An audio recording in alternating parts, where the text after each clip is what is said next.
한방톡톡, 평소에 궁금했던 한방 상식에 대한 궁금증 풀어보는 시간입니다. 박사님, 우리 애청자님께서 사연을 하나 보내주셨어요. 네. 제가 한번 읽어볼게요. 네, 들어보죠. 저희 딸이 34살인데 임신 16주부터 자궁경부의 길이가 짧아져서 입원과 퇴원을 반복했습니다. 네. 33주부터는 아예 입원해서 36주에 수술로 출산을 했는데요. 네. 의사 말로는 자궁경부 길이가 짧아지기 시작한 16주부턴 뱃속의 아이도 잘 크지 않았다고 합니다. 네. 이제 둘째 아이를 가지겠다고 계획 중이던데 이번엔 또 딸이 얼마나 고생할지 아이는 건강하게 태어날 수 있을지 요즘 매일이 걱정입니다. 네. 박사님 이럴 땐 어떻게 해야 할까요? 라고 네. 보내주셨습니다. 자, 자궁경부의 길이가 짧아져서 입원과 퇴원을 반복했다. 이거는 무슨 얘기냐면 치료가 잘 안 된 거죠. 말하자면 근본 치료가 되지 않은 겁니다. 왜 자궁경부의 길이가 이렇게 자꾸 짧아지느냐. 좀 편안하게 누워 있으면 좀 괜찮은 듯 했다가 다시 그러고 다시 그러는 것은 아이가 편치가 않은 겁니다. 우리가 자궁경부의 경부라는 것이 어디냐면 바로 자궁경부라는 것은 자궁의 아래쪽 입구로 질과 연관된 부위를 얘기합니다. 이 부위가 임신 중에 자꾸 짧아진다는 것은 여러 가지 의미가 있는데요.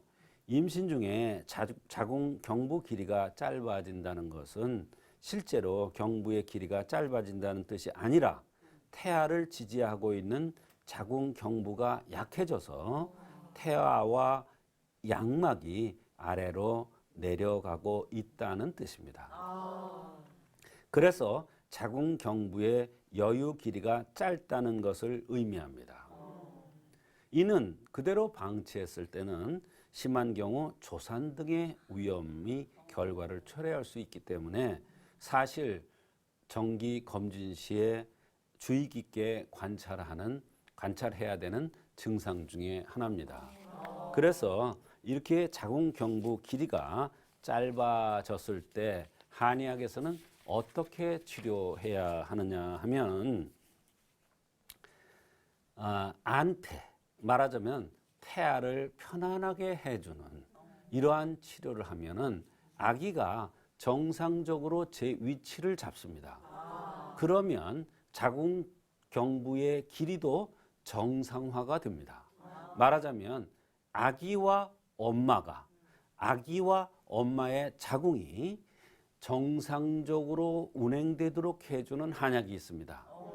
말하자면 임신 중에 쓸 수 있는 약이 따로 있습니다. 실제로 나이가 든 사람들은 이런 경우를 겪는 경우가 많습니다. 더군다나 여성 중에서 가슴이 작고 엉덩이가 작은 여성들이 이런 경우가 많습니다. 또 반대로 너무 살이 찐 여성들이 이런 현상이 나타날 가능성도 많습니다.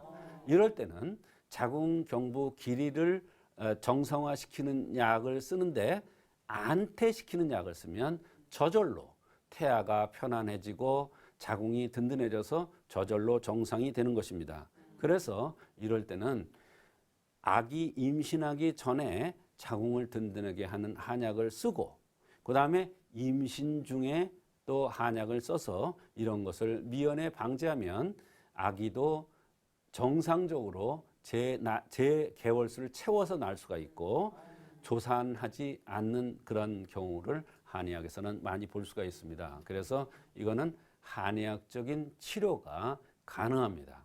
예방법도 있고 치료법도 있습니다. 한방 상식을 쌓아가는 한방톡톡. 오늘은 애청자님의 사연을 통해서 조산과 자궁경부에 대해서 알아봤습니다. 박사님 감사합니다.